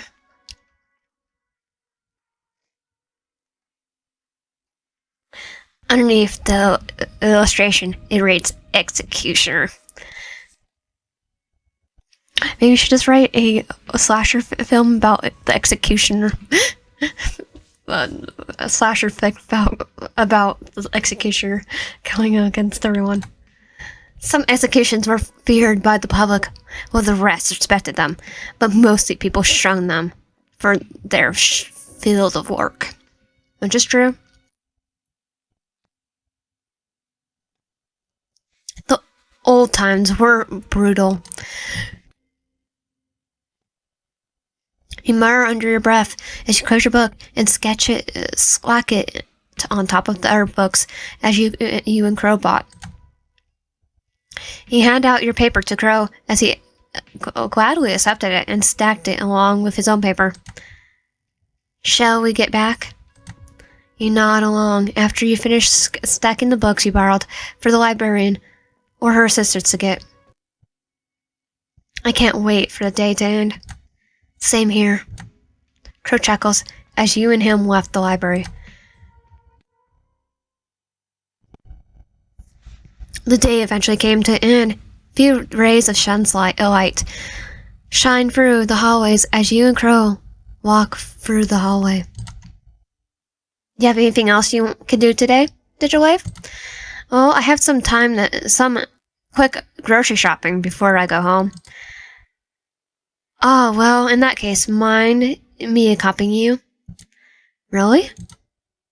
Is it fine if you if you have any... It's fine if you have other things to do. Look for Brittney and others? Not really. Besides, Deryl has after class practice. Same with Gio. As for Brittney and Jess, they're catching up with their business on their business proposal. But don't you also need to catch up? I can do them tomorrow.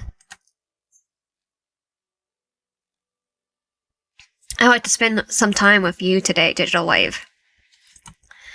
Your voice got caught up in your throat, and you could feel how your face heated up. Stupid Crowe, but feelings. All right then. Crowe lets out a small cheer, and you just giggle as you both went off to the campus. Out of the campus. You share a few conversations with Crowe along the way as he helped you with your little shopping, in which he brought a few as well for himself during the trip back to your apartment. Before you knew it, you were faced with the front door of your apartment. You frown. Well, this is my stop. Thank you for coming along with me, Crowe. You turned to your face him with a smile, but disappeared upon meeting his blue eyes in the darkness of the night shone in the window behind you. Crowe takes a notice of your gloomy expression and gives you head a pat as he brushed through your locks. Then it went to your cheek, causing you to look up at him.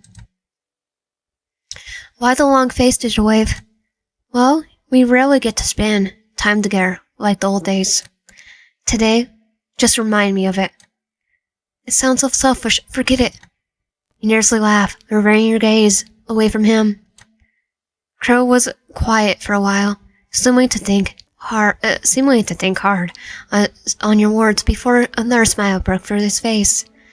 His hands on your head come to the rest on your cheek. No, I agree. I'd love to spend an entire day with you. Every month, if you like. Just come to me, and I'll put everything aside for you. You stare at him in awe. You could barely believe what he just said. Do you really mean that? I do. We could start by letting me walk you home after classes, if you like. Don't hesitate to ask me, okay? I'll see you tomorrow, Digitwave. Good night.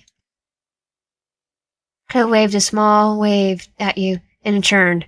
You returned it with your own slow one, still awe-stricken at his little proposal. And with that, he's out.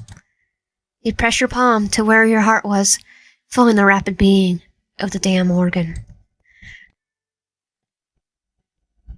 You enter your apartment, the lights dim as you groan, searching for this white switch. Much better. You nod in approval before heading to your kitchen. You set the groceries on the kitchen counter and start taking out its contents and arranging it in your cupboards and in your fridge. With your school bag back up, you went to your room.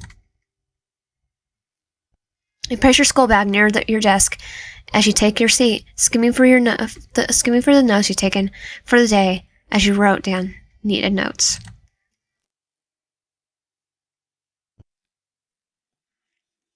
You clicked your tongue as you tapped your blank notebook with the tip of your pen, going on with a silent staring contest with the blank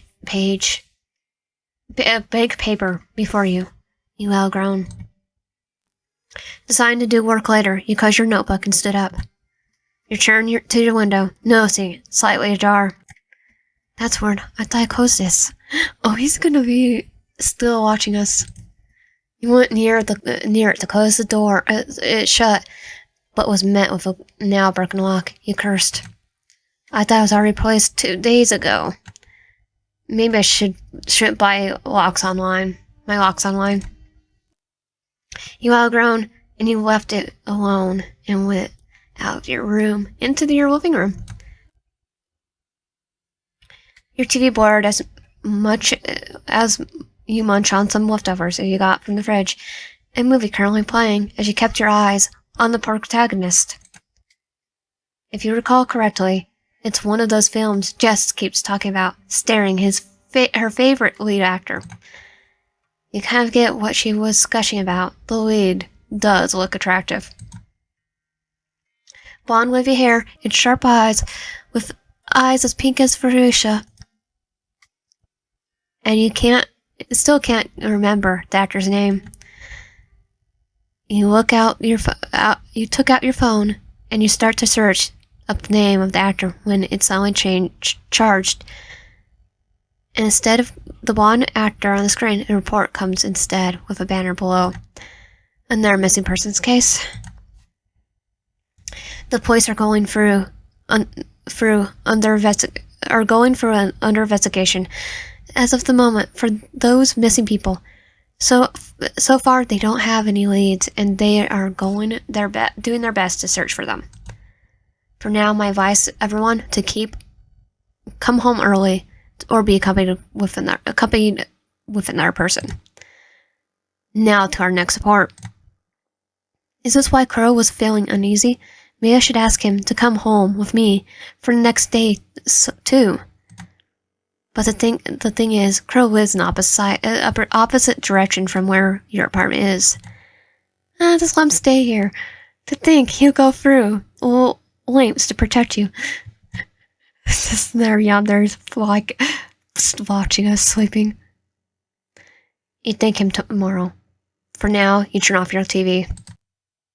You all yawn, and you made your way to the kitchen. You open your fridge, feeling the cold air hit your face as you rummage through. Take out a pitcher of orange juice. You take a glass from your cupboard as you pour the juice to the last drop, taking a sip from it. You check the clock on the wall. 9:30 p.m. That late already, huh?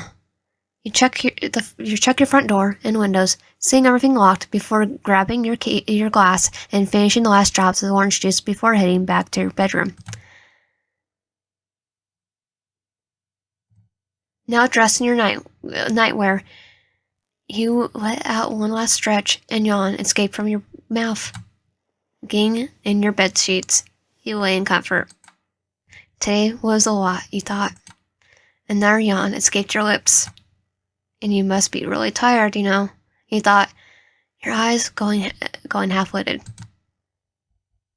And eventually sleep took over. The moon was high, up in the sky. The night is quite safe for a few late-night cars, but not much to wake the sleeping residents. Okay, who's... Yep, Sol's here. Still broken, huh? You should be careful, pumpkin. Clad in black, with a mask of the same color adorning his face, he slowly makes his way next to the sleeping figure. His reddish eyes, bright, filled with adoring love. He reached out and struck a finger against his beloved cheek. Look at my sleeping sweetheart. Makes me wonder who supplies Hugo the sleeping pills. He lets out a low chuckle, and he leans closer to Digital Wave. Pulling down his mask, he leans forward, checking her face before continuing. He buries his face in the dip of her shoulder as he leaves the pack. He takes a deep inhale, shakes as if he took a whiff of a dangerous sedative drug. His eyes bright as he examines every feature of his soulmate's face as he gives Digital Wave's cheek a kiss. You smell so good. Pardon me. He lifts her arm and watches as it flops down on. Deep in sleep, like Sleeping Beauty. He nibbles her neck, earning him a soft whimper from the sleeping individual. He just chuckled. Quite ticklish, aren't you? And he kept going. He kissed, lapped on the same spot to the point a mark started to form. I miss you. I miss you. I miss you. I was hoping I would spend the entire day with you. He then wailed, growl. Instead, he went with that. Slurp. He lets out a breath as he relaxes his lip. But not to worry. I'll make up for lost time. When you're awake, of course. Tucking a loose strand away from Digital Wave's face, he gives her a kiss on the forehead before landing another one on the corner of Digilwave's lips. A shiver ran down his spine at the contact. As much as he would have liked to stay a little longer, his time is due. He backs away as he covers his face once again with his face mask. He walks towards the ajar window, turning back one last time. Sorry about your window, Pumpkin. I'll make it up to you someday. He carefully opens the window again, and with that, he's gone.